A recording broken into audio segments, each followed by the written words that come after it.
What do we think about Vinny's idea that the penalty taker shouldn't be allowed to put the rebound in? I think that's a good idea. Why does it matter? Because you missed a penalty, you shouldn't have another go at it. Maybe you should have to stand there for a minute.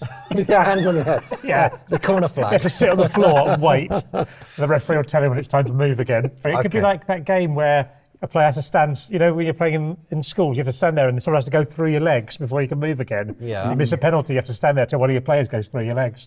That's a great shout. That'd be good, wouldn't it? Yeah. No, that wouldn't. Okay. That'd be a lot. Well, what if it does a maybe? Yeah. Imagine if Robbie was in charge of football. We'd have that and Fun Sponge. It'd be like children's TV, wouldn't yeah, it? it'd be so childish. Oh, he's done a foul. He needs to go in a slime pit. You wouldn't watch that?